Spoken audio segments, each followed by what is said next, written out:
നമസ്കാരം. CPM-ന്റെ മുതിർന്ന നേതാവ്, മുൻ മന്ത്രി, കേന്ദ്ര കമ്മിറ്റി അംഗം ശ്രീ AK ബാലനാണ് നമുക്കൊപ്പം ചേരുന്നത്. സ്വാഗതം. രാജ്യം ഒരു സുപ്രധാന തെരഞ്ഞെടുപ്പിൻ്റെ ഒരുക്കങ്ങളിലേക്ക് കടക്കുകയാണ്. ദേശീയ സാഹചര്യം, കേരളത്തിലെ സാഹചര്യം എല്ലാം അങ്ങേയറ്റം സങ്കീർണമാവുന്ന സാഹചര്യങ്ങളിലേക്കാണ് പോകുന്നത്. കേരളത്തിലെ ഇടതുമുന്നണിയെ സംബന്ധിച്ച് കഴിഞ്ഞ ലോക്സഭാ തെരഞ്ഞെടുപ്പിലെ ഒരു വലിയ തിരിച്ചടിയുണ്ട് നമുക്ക് മുന്നിൽ. 19 എന്ന സംസ്ഥാനത്തെ ഒരു സീറ്റ് നിലയുണ്ട്. അതിൽ നിന്ന് വ്യത്യസ്തമായി 5 വർഷത്തിന് ശേഷം വീണ്ടും ഒരു തെരഞ്ഞെടുപ്പിലേക്ക് പോകുമ്പോൾ ഇടതുമുന്നണി ആ നില മെച്ചപ്പെടുത്തുമോ? കേരളത്തിലെ ഇടതുപക്ഷ ജനാധിപത്യ മുന്നണി ഏറ്റവും ശക്തമാണ്.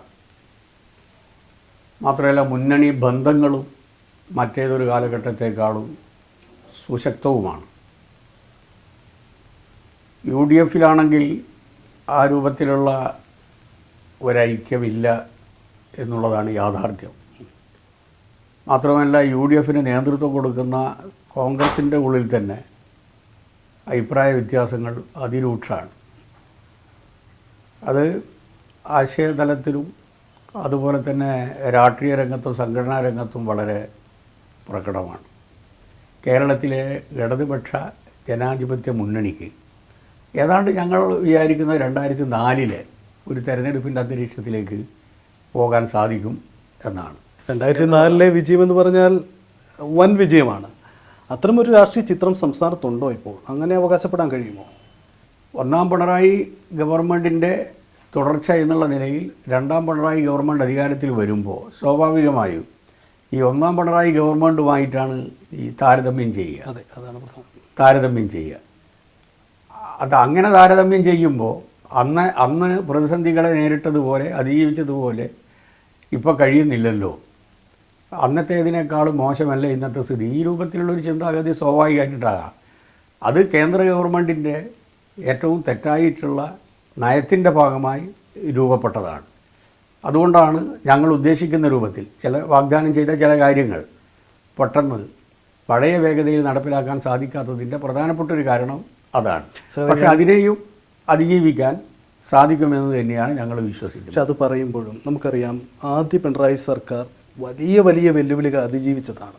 പ്രളയം, കോവിഡ് പോലെയുള്ള വലിയ സങ്കീർണ സാഹചര്യങ്ങളെ നേരിട്ടാണ് തുടർഭരണത്തിലേക്ക് പോകുന്നത്. സ്വാഭാവികമായും അതിലെ ഒരു പ്രധാനപ്പെട്ട വകുപ്പ് ചെയ്ത പ്രധാനപ്പെട്ട മന്ത്രി എന്ന രീതിയിൽ താങ്കൾക്കും അവകാശപ്പെടാൻ ഏറെയുണ്ട്. അവിടെ നിന്ന് നമ്മൾ പുതിയ സർക്കാരിലേക്ക് വരുമ്പോൾ ഈ തെരഞ്ഞെടുപ്പിൽ അത് വിലയിരുത്തപ്പെടുമ്പോൾ അത്ര ഭേദമാണോ സാഹചര്യമെന്ന സംശയം എനിക്കുണ്ട്. അല്ല, നിങ്ങളെ സംശയം തെറ്റാണെന്ന് ഞാൻ പറയുന്നില്ല. പക്ഷേ ഒന്നാം പിണറായി ഗവൺമെൻറ്റുമായി നിങ്ങൾ താരതമ്യം ചെയ്യരുത്. അതായത് ഒന്നാം പിണറായി ഗവൺമെൻറ്റിൻ്റെ കാലഘട്ടത്തിലുള്ള 2 പ്രളയം, അതുപോലെ തന്നെ കോവിഡ്, നിപ്പ, ഇതിനെയൊക്കെ തന്നെ അതിജീവിക്കുന്നതിനാവശ്യമായിട്ടുള്ള ഏറ്റവും ശക്തവും ഫലപ്രദവുമായിട്ടുള്ള നടപടികളാണ് ഗവൺമെൻറ് സ്വീകരിച്ചത്. അവിടെയാണ് കേരളത്തിലെ ജനത ഒരു പ്രതിസന്ധിയെ എങ്ങനെയാണ് കേരള ഗവൺമെൻറ് അതിജീവിച്ചത് എന്നുള്ള വിലയിരുത്തൽ നടത്തുന്നത്. ആ പ്രതിസന്ധി ഇപ്പം ഇല്ല. പക്ഷെ ആ പ്രതിസന്ധി ഇല്ലെങ്കിലും അതിനേക്കാളും വലിയൊരു പ്രതിസന്ധി ഇപ്പം വന്നു കഴിഞ്ഞു. അന്ന് കാണാത്ത രൂപത്തിലുള്ള സാമ്പത്തിക വിഷമതകൾ, സാമ്പത്തിക തകർച്ചയൊന്നുമില്ല, ഫിനാൻഷ്യൽ ക്രൈസിസ് ഇല്ല. പക്ഷേ സാമ്പത്തികമായിട്ടുള്ള ബുദ്ധിമുട്ടുകൾ നല്ല രൂപത്തിലുണ്ട്. 2004 അനുഭവം ഞങ്ങൾക്കുണ്ടായാൽ കേന്ദ്രത്തിൽ നിന്ന് BJP-യെ ഒഴിവാക്കുന്നതിന് സാധിച്ചു കഴിഞ്ഞാൽ, കേന്ദ്രത്തിൽ BJP അല്ലാത്തൊരു ഗവൺമെൻറ് അധികാരത്തിൽ വന്നു കഴിഞ്ഞാൽ യാതൊരു സംശയവും വേണ്ട, ഈ കേരളത്തിൻ്റെ ഇന്നത്തെ ശോചനീയ അവസ്ഥ മാറ്റിയെടുത്തുകൊണ്ട് തെരഞ്ഞെടുപ്പ് കാലഘട്ടത്തിൽ ഞങ്ങൾ എന്താണോ പറഞ്ഞത് അത് അക്ഷരം പ്രതി ആ രൂപത്തിൽ തന്നെ ഞങ്ങൾ നടപ്പിലാകും. സർക്കാരിനെ അടുത്തിടെ എല്ലാം പ്രതിസന്ധിയിലാക്കുന്നത് പോലീസിൻ്റെ ഇടപെടലാണ്. പോലീസ് അതെല്ലാം സർക്കാരിൻ്റെ ഭാഗത്താണെന്ന് ഞാൻ കരുതുന്നില്ല. പക്ഷേ പോലീസിൻ്റെ ചില വീഴ്ചകൾ സർക്കാർ അതിന് പഴി കേൾക്കുന്നുണ്ട്. ഇപ്പോൾ ഏറ്റവും ഒടുവിൽ ഇതിനെ പോലീസ് ഈ വിവാദത്തിൽ തന്നെ പോലീസിനെ ന്യായീകരിക്കുമ്പോഴും അതൊരു രാഷ്ട്രീയപരമായ വീട് പോയി വളഞ്ഞുള്ള അറസ്റ്റ് തെറ്റായിപ്പോയി, അത് ക്ഷീണമുണ്ടാക്കിയില്ല എന്ന ചോദ്യം കൂടി ഉണ്ടാകുന്നുണ്ട്. ഇത് എങ്ങനെയാണ് ഈ പോലീസിന് ഇങ്ങനെ പിഴവ് പറ്റുന്നത്? തിരുവഞ്ചൂരിൻ്റെ കാലഘട്ടത്തിൽ എന്തായിരുന്നു? ഞാൻ അങ്ങോട്ട് ചോദിക്കട്ടെ. മോഹനം മാഷ്, നിരപരാധിയായിട്ടുള്ളൊരു മോഹനം മാഷ് കൊയിലാണ്ടിയിൽ നിന്ന് ഓടിപ്പിടിച്ചത് ചന്ദ്രശേഖരൻ കൊലപാതകവുമായിട്ട് ബന്ധപ്പെട്ടില്ല. അതുമായിട്ട് അയാൾക്ക് യാതൊരു ബന്ധവുമില്ല എന്നുള്ളത് കൊണ്ടാണല്ലോ കോടതി പിന്നെ വിട്ടത്. റിമാൻഡ് പോലീസ് കസ്റ്റഡി, ഈ ഘട്ടത്തിലൊക്കെ തന്നെ എന്ത് സമീപനായിരുന്നു കാട്ടിയത്? അപ്പോൾ പോലീസ് നടപടികളിൽ ഒരു വീഴ്ചയും പിഴവുമില്ലെന്നാണോ? സാധാരണ നിലയിലുള്ള നടപടി അതുമായി ബന്ധപ്പെട്ടുകൊണ്ട് എന്തെങ്കിലും ആക്സസ് ചെയ്തു എന്ന് വിചാരിക്കുക. ഒരു സംശയവും വേണ്ട, അങ്ങനെയുള്ള പോലീസുകാരുടെ പേരിൽ ശക്തമായിട്ടുള്ള നടപടിയും എടുക്കും. അത് പൊതുസമൂഹത്തിന് ബോധ്യപ്പെടാവുന്ന രൂപത്തിൽ മാതൃകാപരമായിട്ടുള്ള ശിക്ഷാ നടപടി സ്വീകരിക്കും. പോലീസുകാർ പറയുന്നതെല്ലാം ചെയ്യുന്നതെല്ലാം ശരിയാണെന്നൊന്നും ഞാൻ പറയുന്നില്ല. ചില പ്രവൃത്തികൾ ചെയ്യുന്നതിൻ്റെ ഇടയിൽ ചിലപ്പോൾ എക്സസ് ഉണ്ടാവും. ആ എക്സസ് ചൂണ്ടിക്കാണിച്ച് കഴിഞ്ഞാൽ നടപടി ഉണ്ടാവും. പ്രതിപക്ഷം പറയുന്ന ഒരു പ്രധാനപ്പെട്ട കാര്യമുണ്ട്. മുഖ്യമന്ത്രിയുടെ കീഴിൽ അല്ലെങ്കിൽ ആഭ്യന്തര വകുപ്പിൽ ഈ പിഴവുകൾ പറ്റുന്നത്, പോലീസിൻ്റെ വീഴ്ചകൾ ഉണ്ടാവുന്നത് മുഖ്യമന്ത്രിയുടെ ഓഫീസിൽ ഒരു പുതിയ പൊളിറ്റിക്കൽ സെക്രട്ടറിയുടെ അപ്പോയിൻമെൻറ്റുമായി ബന്ധപ്പെട്ടാണ്. അത് അവർ ലക്ഷ്യമിടുന്ന പേരൊക്കെ നമുക്കറിയാം. ശരിയാണോ? അങ്ങനെ ഒരു വീഴ്ച സംഭവിക്കുന്നുണ്ടോ? ഇത് ഒരു പ്രചരണത്തിൻ്റെ ഭാഗമാണ്. അതിനവർക്ക് പല ഉദ്ദേശമുണ്ട്. ഞാൻ അതിലേക്ക് കടക്കാൻ ആഗ്രഹിക്കുന്നില്ല. ഇതിലൊരു പൊളിറ്റിക്കൽ സെക്രട്ടറി ഇടപെട്ടിട്ടാണോ നിർദ്ദേശം കൊടുക്കുന്നത്? പൊളിറ്റിക്കൽ സെക്രട്ടറി ആണോ താഴോട്ടേക്ക് നിർദ്ദേശം കൊടുക്കുക? അല്ല, പൊളിറ്റിക്കൽ സെക്രട്ടറി അങ്ങനെയൊന്നും ഇടപെടാറില്ല. ഒരിടപെടലും ശശി നടത്താറില്ല. നടത്താറില്ല. പിന്നെ കള്ളപ്രചരണം നടത്തുന്നതിന് യാതൊരു ബുദ്ധിമുട്ടും ആർക്കുമില്ലല്ലോ. ശശി വിളിച്ച് പറയുകയാണോ SIയോട് നിങ്ങൾ ഇന്നത് ചെയ്യണം, ലാത്തി ചാർജ് ചെയ്യണം, അല്ല അറസ്റ്റ് ചെയ്യണം? അങ്ങനെയാണോ പോലീസിൻ്റെ സംവിധാനം? അത് കേൾക്കുമോ ഏതെങ്കിലും ഒരു പോലീസുകാരെ? ഈ നമ്മൾ കഴിഞ്ഞ സർക്കാരിൻ്റെ കാര്യം പറഞ്ഞു വന്നപ്പോൾ കഴിഞ്ഞ സർക്കാരിൻ്റെ കാലത്ത് വിവാദമുണ്ടായിരുന്നു. പക്ഷേ മുഖ്യമന്ത്രി ഒരു സൈഡിൽ വിവാദങ്ങളും പ്രതിസന്ധികളും രാഷ്ട്രീയ പ്രതിസന്ധികളും നേരിടുമ്പോൾ മറുതലയ്ക്കൽ അതിനെ ചെറുക്കാൻ പാർട്ടി സംവിധാനത്തിനപ്പുറം മന്ത്രിസഭയിൽ താങ്കളുണ്ട്, തോമസ് ഐസക്കുണ്ട്, EP ജയരാജനുണ്ട്, G സുധാകരൻ, അങ്ങനെ കുറേ മുൻനിര നേതാക്കളുണ്ടായിരുന്നു. പക്ഷേ ഇപ്പോൾ ആ പ്രതിരോധം അങ്ങനെ മന്ത്രിസഭയിൽ നിന്നും കണ്ടുവരുന്നില്ല. അതൊരു പിഴവല്ലേ ശരിക്കും? അല്ല, മന്ത്രിമാർ പറയേണ്ടത് മന്ത്രിമാർ പറയുന്നുണ്ട്. എല്ലാ മന്ത്രിമാരും ഇത് ചെയ്യണമെന്നില്ലല്ലോ. മന്ത്രിസഭയിലെ എല്ലാ ആൾക്കാരും ഇങ്ങനെ പറഞ്ഞുകൊണ്ട് ഇരിക്കണമെന്നില്ലല്ലോ. പാർട്ടി സംസ്ഥാന സെക്രട്ടറി പറയേണ്ട കാര്യങ്ങൾ സംസ്ഥാന സെക്രട്ടറി പറയുന്നുണ്ട്. LDFൻ്റെ കൺവീനർ പറയേണ്ടത് LDFൻ്റെ കൺവീനറും പറയുന്നുണ്ട്. പിന്നെ അത്യാവശ്യം ചില കാര്യങ്ങൾ കേസുമായി ബന്ധപ്പെട്ടുകൊണ്ടും മറ്റേതൊക്കെ ഞാനും സൂചിപ്പിക്കുന്നുണ്ട്. പിന്നെ മന്ത്രിമാരും ആവശ്യമുള്ള മന്ത്രിമാരും പറയുന്നുണ്ട്. അല്ലാതെ എല്ലാ മന്ത്രിമാരും പറയണം, എല്ലാ സെക്രട്ടേറിയറ്റ് മെമ്പർമാരും പറയണം, അതിൻ്റെ ആവശ്യമില്ലല്ലോ. ആവശ്യമുള്ളത് പറയണം. അല്ല, ഒരു ഘട്ടത്തിൽ ഒരു മന്ത്രിക്ക് തന്നെ പറയേണ്ടി വന്നു മന്ത്രിമാർ കൂടി പ്രതിരോധത്തിന് ഇറങ്ങണമെന്ന്. അത് പറഞ്ഞു കൊടുക്കേണ്ട ആവശ്യമുണ്ടോ? ഒരു ജാഗ്രത കാട്ടി ഇറങ്ങേണ്ടതല്ലേ ശരിക്കും? അല്ല, അത് ഒന്ന് രണ്ട് സംഭവമായി ബന്ധപ്പെട്ടുകൊണ്ട് സാധാരണ നിലയിൽ ഒരു പ്രതികരണം പോരാ എന്ന് തോന്നിയതിൻ്റെ ഭാഗമായി ഗവൺമെൻറ്റിനെ പ്രൊട്ടക്റ്റ് ചെയ്യാൻ മന്ത്രിമാർ, അതായത് മന്ത്രിമാരാണ് എന്നുള്ളത് കൊണ്ട് അനങ്ങാതിരിക്കേണ്ട ആവശ്യമില്ല, പ്രതികരിക്കണമെന്നുള്ളത് തീരുമാനിച്ചതാണ്. ആ തീരുമാനമാണ് ആ മന്ത്രി പറഞ്ഞത്. അല്ലാതെ ഇടപെട്ടില്ല എന്നുള്ളത് കൊണ്ടല്ല. മന്ത്രിമാർക്കും ഇടപെടാം, മന്ത്രിമാരും ഇടപെടണം എന്നുള്ളൊരു പാർട്ടി തീരുമാനമാണത്. അതാണ് അദ്ദേഹം പറഞ്ഞത്. അല്ലാതെ ഇടപെടാത്തത് കൊണ്ടല്ല പറഞ്ഞത്. അല്ല, ഈ മന്ത്രിമാർ, ഞാൻ വീണ്ടും ആ വിഷയത്തിലേക്ക് വരുമ്പോൾ, മന്ത്രിമാർ എന്ന് പറയുന്നത് സർക്കാരിൻ്റെ ഭാഗമാണ്. സർക്കാരിൻ്റെ പല പ്രവർത്തനങ്ങളിലുമാണ് ഈ വിവാദങ്ങൾ ഉണ്ടാകുന്നത്. അപ്പോൾ മുഖ്യമന്ത്രിക്കൊപ്പം മുഖ്യമന്ത്രി എല്ലാ വിഷയങ്ങളിലും പ്രതികരിക്കുന്നില്ല. പിണറായി വിജയൻ്റെ ഒരു സ്വഭാവം, അദ്ദേഹം അങ്ങനെയൊന്നും എപ്പോഴും മാധ്യമങ്ങളെ കാണുകയോ പ്രസ്താവന കൊടുക്കുകയോ ചെയ്യുന്നയാളല്ല. അപ്പോൾ അങ്ങനെ പ്രതികരിക്കാൻ സ്ട്രോങ് ആയൊരു സപ്പോർട്ട് കിട്ടാതെ വരുന്നു. ഇപ്പം താങ്കൾ കൂടി ഉൾപ്പെട്ട മന്ത്രിസഭയിൽ നിന്ന് തികച്ചും വ്യത്യസ്തമാണ് പുതിയ സാഹചര്യം. അതാണ് ചൂണ്ടിക്കാണിച്ചത്. ഇത് അങ്ങനെ ഒരു സാഹചര്യം ഇല്ല. മന്ത്രിമാർ ആവശ്യമുള്ളത് പ്രതികരിക്കുന്നുണ്ട്, പാർട്ടിയും പ്രതികരിക്കുന്നുണ്ട്, ഇടതുപക്ഷ ജനാധിപത്യ മുന്നണിയും പ്രതികരിക്കുന്നുണ്ട്. ഇനിയിപ്പോൾ പോരാ, ഇനിയും കൂടുതൽ പ്രതികരിക്കണമെന്നാണ് നിങ്ങളുടെ അഭിപ്രായമെങ്കിൽ അത് പരിഗണിക്കാം. അല്ല, എൻ്റെ അഭിപ്രായമല്ല. താങ്കൾക്ക് അങ്ങനെ തോന്നിയിട്ടില്ലേ? ഇല്ല, എനിക്ക് തോന്നിയിട്ടില്ല. പാർട്ടി അങ്ങനെ വിലയിരുത്തിയിട്ടില്ലേ? പാർട്ടി വിലയിരുത്തിയത് എന്തെങ്കിലും ഒരു പ്രശ്നം വന്നു കഴിഞ്ഞാൽ അത് പാർട്ടി നേതാക്കന്മാർ പ്രതികരിക്കുന്നതോടൊപ്പം തന്നെ മന്ത്രിമാരും പ്രതികരിക്കുന്നതിന് തടസ്സമില്ല. ചില കാര്യങ്ങൾ വെച്ചാൽ അനാവശ്യമായിട്ട് മന്ത്രിമാർ പ്രതികരിക്കേണ്ടതില്ല. കാരണം ഈ പൊതുസമൂഹത്തിൻ്റെ മുമ്പിൽ ഈ പാർട്ടി പറയുന്നതിനേക്കാളും പാർട്ടി നേതാക്കന്മാർ പറയുന്നതിനേക്കാളും കുറേ കൂടി വിശ്വാസ്യതയും അംഗീകാരവും കിട്ടുക മന്ത്രിമാർ പറയുമ്പോൾ സാധാരണ നിലയിൽ. കാരണം അതിനൊരു ഔപചാരികത്വമുണ്ട്. ആ ഔപചാരികത്വം ഉണ്ട് എന്നുള്ളത് കൊണ്ട് തന്നെ പല കാര്യങ്ങളിലും ചില നിയന്ത്രണങ്ങളുണ്ടാവും. എന്നാൽ പൊളിറ്റിക്കലായിട്ടുള്ളൊരു അറ്റാക്ക് വരുന്ന സമയത്ത് ശക്തമായി പ്രതികരിക്കണം എന്ന് പാർട്ടി തീരുമാനിച്ചതിൻ്റെ കാര്യം ഇങ്ങനെ ഒരു സന്നിഗ്ധ ഘട്ടത്തിൽ പാർട്ടിയോടൊപ്പം തന്നെ ഗവൺമെൻറ്റും മന്ത്രിമാരും പ്രതികരിക്കണം എന്നുള്ളത് കൊണ്ടാണ്. അത് പ്രതികരണം ഇല്ലാതായിപ്പോയി എന്നുള്ളത് കൊണ്ടല്ല, ശക്തമായി പ്രതികരിക്കണം എന്ന് പാർട്ടി പറഞ്ഞതിൻ്റെ ഭാഗമായിട്ടാണ് ആ ഒരു പരാമർശം വന്നത്. വീണ്ടും വരുമ്പോൾ കഴിഞ്ഞ ദിവസം ഒരു അഭിമുഖത്തിൽ ഞങ്ങളോട് തന്നെയാണ് കെ മുരളീധരൻ, കോൺഗ്രസിൻ്റെ നേതാവ്, അദ്ദേഹം പറഞ്ഞു, കേരളത്തിലെ കോൺഗ്രസിൻ്റെ തുടർ സാധ്യതകളിൽ പ്രധാനപ്പെട്ടമായ അവർ കാണുന്ന ഒരു ഘടകം വരാനിരിക്കുന്ന ഇനിയുള്ള തെരഞ്ഞെടുപ്പിൽ, നിയമസഭാ തെരഞ്ഞെടുപ്പിൽ പിണറായി വിജയൻ മത്സരിക്കാൻ സാധ്യതയില്ല, അദ്ദേഹം ഇനിയും മുഖ്യമന്ത്രി സ്ഥാനത്തേക്ക് മത്സരിക്കാൻ സാധ്യതയില്ല, അത് ഞങ്ങളൊരു പ്രതീക്ഷയായി കാണുന്നു എന്ന ഒരു പരാമർശം അദ്ദേഹം നടത്തി. യഥാർത്ഥത്തിൽ പിണറായി വിജയൻ്റെ ഒരു അസാന്നിധ്യം അവരും ആഗ്രഹിക്കുന്നുണ്ടെന്ന് തോന്നുന്നു. അല്ല, രാഷ്ട്രീയ രംഗത്ത് ഇപ്പോൾ നാളെ എന്ത് സംഭവിക്കുമെന്നുള്ളത് നമുക്കൊന്നും പറയാൻ പറ്റില്ല. ഇപ്പോൾ ഒരു പ്രത്യേക സാഹചര്യത്തിൽ സഖാവ് പിണറായിക്ക് എക്സംഷൻ കൊടുത്തതാണ് അദ്ദേഹം വീണ്ടും മത്സരിക്കാനും മുഖ്യമന്ത്രിയാകുന്നതിനും കാരണം. അപ്പം അതുകൊണ്ട് മത്സരിക്കില്ല എന്നൊന്നും ഇപ്പോൾ ആയിരിക്കും പറയാൻ പറ്റില്ല. മുരളിക്ക് പിന്നെ മുരളി ഇങ്ങനെ പറഞ്ഞിട്ടുണ്ടെങ്കിൽ അതിൻ്റെ അർത്ഥം എന്താണെന്ന് പറഞ്ഞു കഴിഞ്ഞാൽ പിണറായി എന്ന് പറയുന്നത് ഒരു പേടിക്കേണ്ട സാധനമാണ് എന്നുള്ളതാണല്ലോ അതിൻ്റെ സന്ദേശം. പിണറായി അല്ല വേറെ ആരുണ്ടെങ്കിലും ഞങ്ങൾ നേരിടും, പിണറായി ഉണ്ടാകുമ്പോൾ ഞങ്ങൾക്ക് നേരിടാൻ ബുദ്ധിമുട്ടാണ്, സാധിക്കില്ല എന്നുള്ളതാണല്ലോ. അത് പിണറായി ഉണ്ടായാലും ഇല്ലെങ്കിലും അദ്ദേഹം രൂപപ്പെടുത്തിയ, ശക്തിപ്പെടുത്തിയ ഒരു പാർട്ടി ഇവിടെ ഉള്ളിടത്തോളം കാലം പ്രസ്ഥാനത്തിനോ അല്ലെങ്കിൽ ഗവൺമെൻറ്റിനോ യാതൊരു രൂപത്തിലുമുള്ള അപകടം ഉണ്ടാകാൻ പോകുന്നില്ല. പുള്ളി ഒരുപക്ഷെ അത് പറഞ്ഞിട്ടുണ്ടാവാം മുമ്പ്. പിണറായി വിജയൻ അദ്ദേഹം പൊതുവേദിയിൽ സംസാരിക്കുമ്പോൾ ഇത്തവണ കൂടിയേ ഞാനുള്ളൂ, ഇനി ഞാൻ ഉണ്ടാവില്ല എന്നൊരു വാക്ക് പരാമർശിച്ചതായി കണ്ടിട്ടുണ്ട്. അതുകൊണ്ടാവാം അങ്ങനെ ആ ഒരു പാർട്ടി തീരുമാനമുണ്ടല്ലോ, പാർട്ടീൻ്റെ എക്സംഷൻ കിട്ടും എന്നുള്ള ധാരണ അന്നുണ്ടാകില്ലല്ലോ. പിന്നെ അദ്ദേഹത്തിൻ്റെ രണ്ടാം വരവിനെ സംബന്ധിച്ച് അത് പാർട്ടിക്ക് അനിവാര്യമായിരുന്നു എന്ന് തോന്നിയത് കൊണ്ടാണല്ലോ അങ്ങനെ ഒരു തീരുമാനം എടുത്തത്. അത് ആ സാഹചര്യത്തെ അടിസ്ഥാനപ്പെടുത്തിയിട്ടുണ്ടാവും. അതായത് പിണറായി ഇനി മത്സരിക്കുകയോ ഇല്ലയോ എന്നുള്ളത് ഇപ്പം നമുക്ക് റൂൾ ഔട്ട് ചെയ്യാൻ പറ്റില്ല. അങ്ങനത്തെ സാഹചര്യത്തിൽ പാർട്ടി തീരുമാനിക്കും. 2.5 വർഷം കഴിഞ്ഞ് വീണ്ടും തെരഞ്ഞെടുപ്പ് വരുമ്പോൾ രാഷ്ട്രീയ സാഹചര്യം എന്താണോ അതനുസരിച്ച് ഒരു പക്ഷേ വേണമെങ്കിൽ അദ്ദേഹം വീണ്ടും മത്സരിക്കും. അല്ല, ആ സമയത്ത് പാർട്ടി തീരുമാനിക്കും. ആ സമയത്ത് ഇപ്പം തന്നെ എഴുതി വെച്ച് ഇന്നയാൾ മത്സരിക്കണം, ഇന്നയാൾ മത്സരിക്കാൻ പാടില്ല, ഇന്നയാൾ കളവ് കൊടുക്കണം, ഇന്നയാൾ കളവ് കൊടുക്കാൻ പാടില്ല എന്ന് ഇപ്പം തീരുമാനിക്കാൻ പറ്റില്ല. ആ സാഹചര്യത്തിലാണ് തീരുമാനിക്കുക.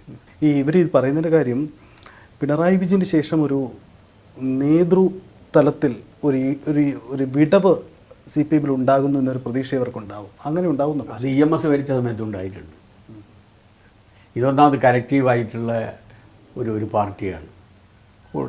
ഒരാളുടെ ഉത്തരവാദിത്തം ചിലപ്പോൾ 2 3 ഏറ്റെടുക്കേണ്ടി വരും.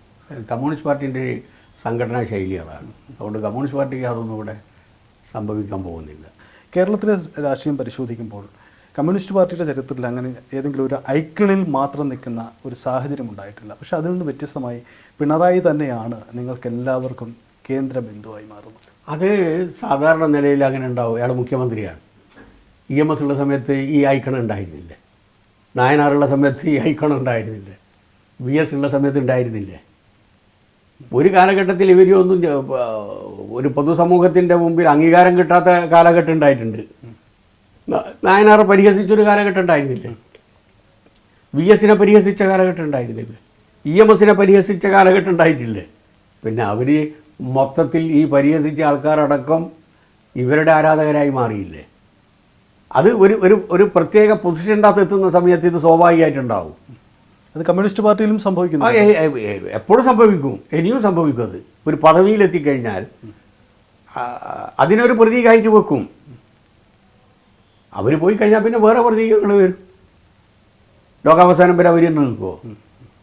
അത് ആ സമയത്ത് ഓക്യുപ്പൈ ചെയ്യുന്ന പൊസിഷനെ ആശ്രയിച്ചാണ്. അതിൻ്റെ ഭാഗമായി അവരുണ്ടാക്കുന്ന ഇമേജിൻ്റെയും അവരുടെ ജനസ്വാധീനത്തിൻ്റെയും അടിസ്ഥാനത്തിലാണ് ആ ഐക്കൺ രൂപം കൊള്ളുന്നത്. അതെപ്പോഴും ഉണ്ടായിട്ടുണ്ട്, ഇതിപ്പോൾ പുതിയതല്ല. ഇപ്പോൾ പിണറായി വിജയൻ എന്ന് പറയുന്ന ഒരു ഇമേജ് ഉണ്ടല്ലോ, അത് VS ഉള്ള സമയത്തും ഉണ്ടായിട്ടില്ലേ? നായനാറുള്ള സമയത്തും നമ്മൾ കണ്ടതല്ലേ? പിണറായി വിജയന് ശേഷം പുതിയൊരു ഐക്കൺ ക്രിയേറ്റ് ചെയ്യും, അതിന് ചുറ്റിലുമാവും. അതെ, പിണറായി എന്ന് പറയുന്ന സംഘടനാ രംഗത്ത് ശക്തനാണ്. അയാൾ പൊതുജനങ്ങളെയും പൊതുസമൂഹത്തിൻ്റെ മുമ്പിലും അവതരിപ്പിക്കാൻ പറ്റാത്ത വ്യക്തിയാണ്. മത്സരിച്ചാൽ ജയിക്കില്ല, ഒരിക്കലും മുഖ്യമന്ത്രി ആയില്ല, മുഖ്യമന്ത്രി ആയാൽ തന്നെ ഞാൻ ഈ നാട് വിടുമെന്ന് പറഞ്ഞ് നിങ്ങളുടെ കൂടെ തന്നെ എത്ര ആൾക്കാരുണ്ട്?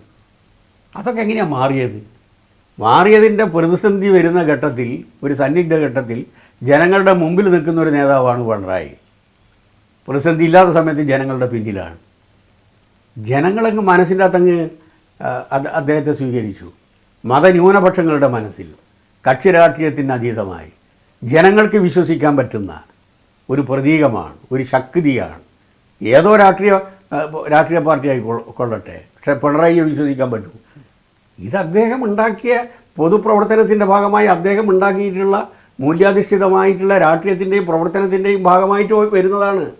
അത് നിങ്ങൾ ആരും വിചാരിച്ചാലും ഇല്ലാതാക്കാൻ കഴിയില്ല. അല്ല, അത് സമ്മതിക്കുന്നു. രാഷ്ട്രീയത്തിൽ അങ്ങനെ ഒരു ഐക്കൺ കേന്ദ്രീകൃതമാണ്. അതിനുമപ്പുറം വ്യക്തിപൂജ എന്ന് പറഞ്ഞൊരു പ്രതിസന്ധി അത് CPIM ഇപ്പോൾ ഉണ്ടാവുന്നു എന്നതാണ്. കാരണം അതിനെ ഒരിക്കലും അംഗീകരിക്കുന്നതല്ല CPM-ൻ്റെ പൊതുരീതി. പക്ഷേ അതിൽ നിന്ന് വ്യത്യസ്തമായി മുഖ്യമന്ത്രിയെ പുകഴ്ത്തുന്ന കവിത എഴുതുക, അങ്ങനത്തെ രീതിയിലുള്ള ശൈലികൾ പാർട്ടി വരുന്നു. ഇതൊക്കെ പാർട്ടി അറിഞ്ഞുകൊണ്ട് തന്നെയാണോ? അല്ലാതെ സ്വാഭാവികമായിട്ടുണ്ടാകുന്നതാണ്. ഇപ്പം മുദ്രാവാക്യം വിളി എങ്ങനെയാണ്? മുദ്രാവാക്യം വിളിക്കുക എന്തെല്ലാം നാമവിശേഷണങ്ങൾ കൊടുക്കുന്നുണ്ട്. ഒക്കെ ഒരു കാലഘട്ടത്തിൽ കേരം തിങ്ങും കേരള നാട്ടിൽ KR ഗൗരി ഭരിച്ചിടും, ഓർമ്മ ഉണ്ടോ?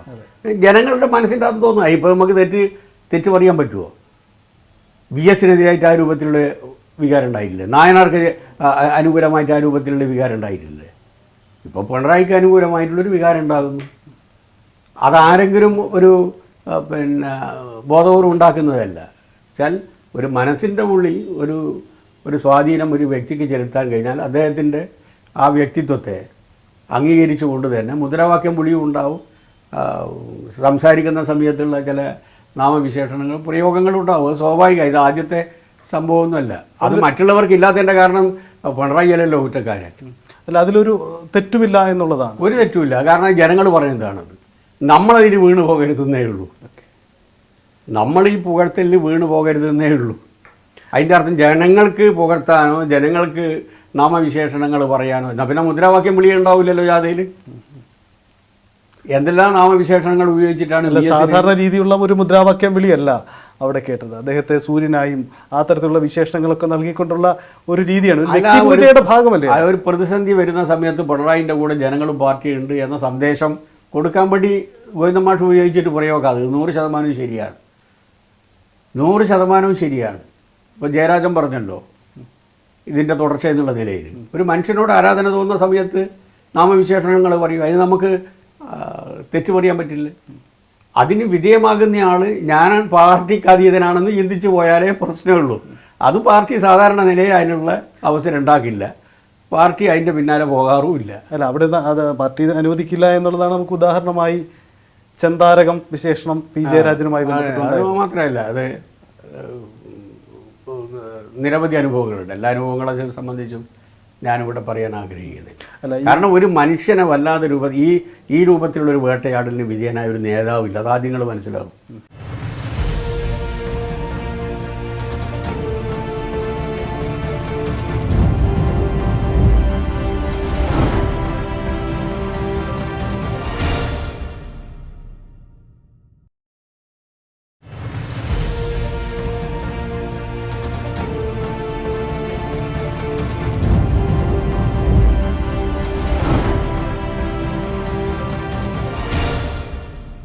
മുസ്ലിം ലീഗും CPM-ഉമായി അടുക്കുന്നു, ഒരു ബാന്ധവും ഉണ്ടാകുന്നു. പിന്നീട് പാർട്ടി നിഷേധിക്കുകയും ചെയ്തു. അവർ മുന്നണിയിലേക്ക് വരുമെന്ന് ഞങ്ങൾ പ്രതീക്ഷിച്ചിട്ടില്ല എന്നൊക്കെ വിശദീകരണം നൽകി. എന്നിരുന്നാൽ പോലും വിദൂരമായെങ്കിലും മുസ്ലിം ലീഗ് ഉൾപ്പെടുന്ന ആ ഒരു ജനവിഭാഗം ഒരു മുന്നണി സാന്നിധ്യമായോ അല്ലെങ്കിൽ ഒരു പിന്തുണയായോ CPM പ്രതീക്ഷിക്കുന്നുണ്ടോ? ലീഗ് അണികളും CPM-ഉം CPIM അണികളും അല്ലെങ്കിൽ LDF-ഉം LDF അണികളും തമ്മിൽ പഴയ രൂപത്തിൽ ലീഗിനോട് വെറുപ്പില്ല. കാരണം എന്താ? ആ ലീഗിൽ അണിചേരുന്ന ഭൂരിപക്ഷവും മതന്യൂനപക്ഷങ്ങളാണ്. ആ മതന്യൂനപക്ഷങ്ങളെ വേട്ടയാടാൻ കമ്മ്യൂണിസ്റ്റ് പാർട്ടിക്ക് ജീവനുള്ളിടത്തോളം കാലം കഴിയില്ല. അതിപ്പോൾ ലീഗിൻ്റെ കാരുണ്യം കൊണ്ടോ ലീഗിനെ സംതൃപ്തിപ്പെടുത്താനോ അല്ല. ആ മതന്യൂനപക്ഷങ്ങൾ ഇന്ന് ഏറ്റവും വലിയ വെല്ലുവിളിയെ നേരിടുകയാണ്. അത്തരമൊരു സാഹചര്യത്തിൽ ബ്ലാങ്കായി പണ്ട് ലീഗിനെ എതിർക്കുന്നത് പോലെ ഇപ്പം എതിർക്കുന്നത് ആ സമുദായത്തിന് തന്നെ അപകടകരമായിരിക്കും. എന്നാൽ ആ സമുദായത്തിൻ്റെ പേര് പറഞ്ഞുകൊണ്ട് ഏതെങ്കിലും വഴിവിട്ട മാർഗവും തീവ്രവാദ ശക്തികൾ ഭീകരവാദ ശക്തികൾ സ്വീകരിക്കുന്നത് പോലെ ലീഗിൻ്റെ ആരെങ്കിലും സ്വീകരിച്ചാൽ അതിൻ്റെ നേതൃത്വം അതിന് പിന്തുണ കൊടുത്താൽ അതിനെ ശക്തമായിട്ട് ഞങ്ങൾ എതിർക്കുകയും ചെയ്യും. അങ്ങനെ ഒരു സമീപനം ഇപ്പം ലീഗിനില്ല. ലീഗ് പൊതുവിൽ ഒരു മതനിരപേക്ഷമായിട്ട് തന്നെ ഇപ്പം ചിന്തിക്കുകയാണ്. അത്തരമൊരു സാഹചര്യത്തിൽ ലീഗിനെയും ലീഗിൻ്റെ അണികളെയും ഞങ്ങളുടെ ഒരു ശത്രുക്കളായിട്ട് ഞങ്ങളിപ്പോൾ കാണുന്നില്ല. ആ ഒരു വ്യത്യാസമുണ്ട്. ഇന്നത്തെ മാറി വന്ന രാഷ്ട്രീയ സാഹചര്യം. അതിൻ്റെ അടിസ്ഥാനം എന്ന് പറയുന്നത് അവരെ നാളെ ഞങ്ങൾ കൂട്ടാൻ പോകുന്നു എന്നല്ല. എന്തായാലും രാഷ്ട്രീയമാണ്, രാഷ്ട്രീയത്തിൽ എല്ലാ സാധ്യതയുണ്ട്. അതുകൊണ്ട് നാളെ മുസ്ലിം ലീഗ് ഇടതുപക്ഷത്തിനൊപ്പം ചേർന്നാലും അത്ഭുതപ്പെടേണ്ടത് ആ സാഹചര്യത്തിനനുസരിച്ചിരിക്കും. ഇപ്പം അവർ വിടാനും തീരുമാനിച്ചില്ല, ഞങ്ങൾ കൂട്ടാനും തീരുമാനിച്ചില്ല. അതുകൊണ്ട് ആ ചോദ്യത്തിന് ഞാൻ നേരത്തെ പറഞ്ഞു, there is no relevancy for the time. ഈ മുസ്ലിം ലീഗിനെ കുറിച്ച് CPM നടത്തുന്ന ഒരു കരുതൽ അതിലൊരു വസ്തുതയുണ്ടെന്ന് എനിക്ക് തോന്നുന്നു. കാരണം UDF ഭരണം തുടർച്ചയായി 2 തവണ കിട്ടിയില്ലെങ്കിൽ കൂടും ലീഗിൻ്റെ വോട്ട് ബാങ്കുകളും സീറ്റുകളും കൃത്യമായി നിലനിർത്തുന്നുണ്ട്. അങ്ങനെ നിലനിർത്തുന്ന ഒരു മുന്നണിയിൽ നിൽക്കുമ്പോൾ ഞങ്ങളിതിൽ പരാജയം മാത്രം നേരിടണം, ഭരണമില്ലാതെ മാറി നിൽക്കണമെന്ന ചിന്ത ആ കക്ഷിക്ക് സ്വാഭാവികമായും ഉണ്ടായേക്കാം. അപ്പോൾ വീണ്ടും ഒരു തെരഞ്ഞെടുപ്പ് പരാജയം ഉണ്ടായാൽ ലീഗിന് മുന്നണി UDFനൊപ്പം ഉണ്ടാവില്ല എന്ന് CPM പ്രതീക്ഷിക്കുന്നുണ്ട്. അത് ആ വികാരം ലീഗിൻ്റെ അണികളിൽ ശക്തമാണ്, നിങ്ങൾ ഈ പറഞ്ഞ വികാരം. പിന്നെ ഞാൻ ചോദിക്കട്ടെ, ലീഗില്ലെങ്കിൽ കെട്ടിവെച്ച കാശ് കിട്ടുന്ന എത്ര മണ്ഡലങ്ങളുണ്ട് കോൺഗ്രസിനിവിടെ? എത്ര മണ്ഡലമുണ്ട്? ഇവരുടെ വോട്ട് കൊണ്ടല്ലേ അവർ നിയമസഭയിലും ലോകസഭയിലും കയറി കൂടുന്നത്. ലീഗ് ഇല്ല എന്ന് പറഞ്ഞു കഴിഞ്ഞാൽ കുപ്പി വള പൊട്ടുന്നത് പോലെ ഇത് പൊട്ടില്ല. ആ പേടി കോൺഗ്രസിനുണ്ട്. അപ്പോൾ അതുകൊണ്ട് മാന്യമായിട്ടുള്ള ഒരു ഡിമാൻഡാണ് ഇപ്പോൾ അവർ വെച്ചിട്ടുള്ളതെന്നാണ് എനിക്ക് തോന്നുന്നത്. ഏത് ഞങ്ങൾക്ക് ഞങ്ങളുടെ ശക്തിക്കനുസരിച്ച് സീറ്റ് കിട്ടണം എന്നുള്ളൊരു വാദം വെച്ചിട്ടുണ്ട്. അത് സ്വാഭാവികമായിട്ടും കോൺഗ്രസ് വിധേയമാകുമെന്നാണ് ഞാൻ വിചാരിക്കുന്നത്. എന്തായാലും ഈ മുസ്ലിം ലീഗിനെ മാറ്റി നിർത്തേണ്ട ഒരു രാഷ്ട്രീയ പാർട്ടിയാണ് എന്നൊരു വിലയിരുത്തലിലേക്ക് CPM ഇപ്പോൾ എത്താനില്ല. അല്ല, ഞങ്ങൾ ഒരിക്കലും അങ്ങനെ ഒരു സമീപനം സ്വീകരിച്ചിട്ടില്ല. അവരുടെ ചില തെറ്റായിട്ടുള്ള സമീപനം ഉണ്ടായിരുന്നു. ആ സമയത്ത് ഞങ്ങൾ ചില നിലപാടുകൾ എടുത്തിട്ടുണ്ട്. അതിനിയും എടുക്കും അങ്ങനെയുള്ളൊരു സമീപനം കാട്ടിയാൽ. ഇപ്പം അതില്ല. പ്രത്യേകിച്ച് ഇന്നത്തെ സാഹചര്യത്തിൽ ലീഗിനെയോ ലീഗ് അണികളെയോ ഒറ്റപ്പെടുത്തി RSSൻ്റെയും സംഘപരിവാറിൻ്റെയും ഇരകളാക്കാൻ ഞങ്ങൾ അനുവദിക്കില്ല. അത് ഞങ്ങൾക്ക് കഴിയില്ല. അത് ഞങ്ങളുടെ വർഗ താല്പര്യമാണ്. ഞങ്ങളൊരു വർഗത്തിൻ്റെ പാർട്ടിയാണ്. ഞങ്ങളെപ്പോലെ ഉള്ള ഒരു പാർട്ടിക്ക് അത് കഴിയില്ല. ഈ കഴിഞ്ഞ മന്ത്രിസഭയ്ക്ക് ശേഷം താങ്കൾ നിയമസഭയിലേക്ക് മറ്റു വരാത്തത് പാർട്ടിയുടെ മാനദണ്ഡങ്ങളും പുതിയ തീരുമാനങ്ങളുടെ അടിസ്ഥാനത്തിലാണ്. പക്ഷേ തെരഞ്ഞെടുപ്പ് രാഷ്ട്രീയവും പാർലമെൻ്ററി രാഷ്ട്രീയവും ഒന്നും അവസാനിക്കുന്നില്ല, നീണ്ട സാധ്യതകളുണ്ട്. ഈ ലോക്സഭയിൽ താങ്കളെ ഒരു സ്ഥാനാർത്ഥിയായി കാണാൻ ആ ചോദ്യത്തിന് ഞാൻ യഥാർത്ഥത്തിൽ പറയേണ്ട ഉത്തരം നിങ്ങളോട് പറയാൻ പറ്റില്ല. പക്ഷേ എൻ്റെ സമീപനം എന്താണെന്ന് എൻ്റെ പാർട്ടിക്ക് അറിയാം.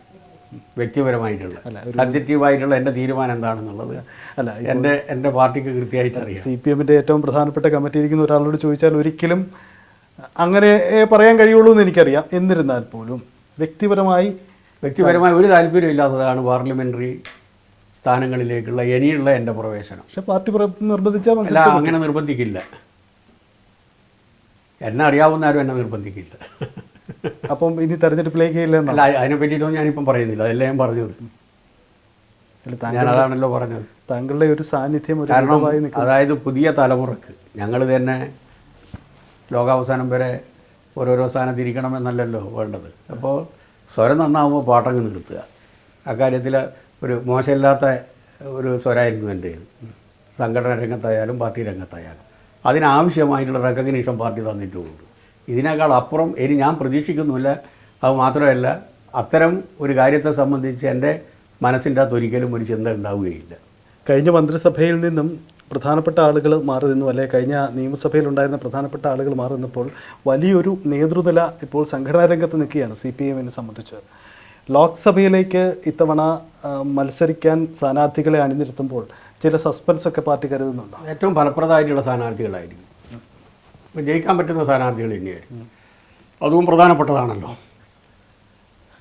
പണ്ടൊക്കെ ഏതെങ്കിലും പാർട്ടീൻ്റെ പേരിൽ ആരും മത്സരിച്ചാലും ജയിക്കുന്നു എന്നുള്ള ഒരു പ്രതീതി മുമ്പുണ്ടായിരുന്നില്ല. ഇപ്പോൾ അത് പറ്റില്ല. ഇപ്പോൾ എല്ലാ പാർട്ടീൻ്റെ അതും അത് മാറി. അപ്പോൾ അതുകൊണ്ട് ഫലപ്രദമായിട്ടുള്ള ജനങ്ങളുമായി നല്ല ബന്ധമുള്ള ഏറ്റവും നല്ല മാതൃക നമുക്ക് പൊതുസമൂഹത്തിൻ്റെ മുമ്പിൽ അവതരിപ്പിക്കാൻ പറ്റുന്ന കാൻഡിഡേറ്റ് തന്നെയായിരിക്കും ഓരോ മണ്ഡലത്തിലും ഞങ്ങൾ നിർത്തുക. മലബാറിലെ പ്രത്യേകിച്ച് കണ്ണൂരോ വടകരയോ അങ്ങനെയുള്ള ഏതെങ്കിലും സീറ്റിൽ KK ശൈലജ ടീച്ചർ മത്സരിക്കും എന്നൊക്കെ ചില അഭ്യൂഹങ്ങൾ. ചോദ്യത്തിനൊന്നും ഇപ്പോൾ ഉത്തരം പറയാൻ ഞാൻ ശക്തനല്ല. കാരണം അങ്ങനെയുള്ള ഒരു ആലോചന ഉണ്ടായിട്ടേ ഇല്ല, ഇതുവരെ ഉണ്ടായിട്ടില്ല. എന്തായാലും മുതിർന്ന നേതാക്കളുടെ ഒരു സാന്നിധ്യം സ്ഥാനാർത്ഥിത്വത്തിൽ അങ്ങനെ കരുതാക്കില്ല. ആ സമയത്ത് പാർട്ടി തീരുമാനിക്കുമല്ലോ ആരാണ് വേണ്ടത് എന്നുള്ളത്. അപ്പം നമ്മൾ ഇനിയും കാണുമല്ലോ. അവസാനിപ്പിക്കുന്നതിന് മുമ്പ് ഒരു കാര്യം കൂടെ, ഈ നിലവിൽ ഇടതുമുന്നണിയിൽ കേരള കോൺഗ്രസ് എം ജോസ് കെ മാണി വിഭാഗത്തിൻ്റെ പങ്കാളിത്തം അവരെ കാര്യമായി പരിഗണിക്കാൻ മുന്നണി നേതൃത്വത്തിന് കഴിയുന്നുണ്ട്, ഇപ്പോഴുമുണ്ട്. പക്ഷേ UDF അവരെ ഇങ്ങനെ മാടി മാടി വിളിക്കുക, പല പല സാധ്യതകളിട്ട് മുഖ്യമന്ത്രി നിങ്ങളെ അവഗണിച്ചു, അപമാനിച്ചു, വന്നുകൂടെ, അങ്ങനെ പല വാഗ്ദാനങ്ങളും മുന്നോട്ട് വയ്ക്കുന്നുണ്ട്. അവർ പോകുന്ന പ്രതീക്ഷിക്കുന്നുണ്ടോ? കേരളത്തിലെ ഇടതുപക്ഷ ജനാധിപത്യ മുന്നണിയുടെ നിർണായക ശക്തിയാണ് മാണി കേരള കോൺഗ്രസ്. അതിന് നേതൃത്വം കൊടുക്കുന്ന അവരുടെ നേതൃത്വം അന്തസ്സുള്ള നേതൃത്വമാണ്. അതാണ് അതിൻ്റെ കാര്യം. ഒരന്തസ്സില്ലായ്മ, പ്രത്യേകിച്ച് കെ എം മാണീൻ്റെ മകനുണ്ടല്ലോ നമ്മളെ ജോസ് കെ മാണിയുടെയൊക്കെ അന്തസ്സുള്ളൊരു പെരുമാറ്റം. ഞാൻ ചിലപ്പോൾ മാത്രമേ സംസാരിക്കാറുള്ളൂ. അതിൻ്റെ പല നേതാക്കന്മാരുമായിട്ട് വ്യക്തിപരമായി നല്ല ബന്ധമുള്ളതാണ്. നല്ല നല്ല പളുങ്ക് കേഡേഴ്സല്ല അവരൊക്കെ.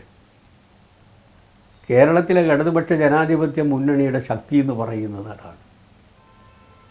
ഞങ്ങൾക്ക് ആവേശം നൽകുന്ന, പ്രതീക്ഷ നൽകുന്ന ഘടകം അതാണ്. ഞങ്ങളുടെ ഒരുമ വളരെ പ്രധാനപ്പെട്ടതാണ്. അതെല്ലാ ആൾക്കാർക്കും അറിയാം, ചെറിയ പാർട്ടിയായാലും വലിയ പാർട്ടിയായാലും. അതുകൊണ്ട് ഞങ്ങൾ ഒരു വലിയേട്ടൻ മനോഭാവവും ഒരിക്കലും കാട്ടിയിട്ടില്ല, കാട്ടുകയില്ല. Thanks. Okay, thank you. Thank U.